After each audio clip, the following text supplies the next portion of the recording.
தவிர்த்து இருக்கலாம்னு நினைக்கும் போது நம் மூளை சேதமடைந்த செல்களை சுத்தம் செய்து புது நரம்பு செல்கள் எல்லாம் உருவாக்க உதவுது. நோன்பு உடலை சர்க்கரை எரிபொருள்ல இருந்து கொழுப்பு எரிபொருளுக்கு மாத்துது. நாம உணவு சாப்பிடும்போது உடல் முதலில் குளுக்கோஸ் அதாவது சர்க்கரையை எரிபொருளா பயன்படுத்துது. ஆனா நோன்பு வச்சா 8 இருந்து 12 மணி நேரத்துக்கு பிறகு குளுக்கோஸ் குறையும். உடம்பு ஆல்ரெடி சேமிச்சு வச்சிருக்கும் கிளைகோஜனை யூஸ் பண்ணும். அதனால உடல்ல இருக்கிற கொழுப்பை எல்லாம் எரிக்க ஸ்டார்ட் பண்ணும்.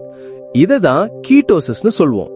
இதனால உடல் எடையை கண்ட்ரோல் பண்ணும், இன்சுலின் சென்சிட்டிவிட்டியை மேம்படுத்தும், மெட்டபாலிக் ஹெல்த்துக்கு உதவும், அடிக்ஷனா இருந்த ஹேபிட்ஸ்லாம் கட்டுப்படுத்த உதவுது, தன்னைத்தானே புதுப்பிச்சுக்குது.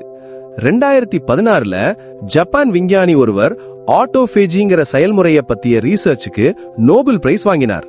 அந்த செயல்முறையில அவர் ரீசர்ச் பண்ணது என்னன்னா, நோன்பு வைக்கும்போது உடலில் பழுது பார்த்தலும் பாதுகாப்பு அமைப்புகள்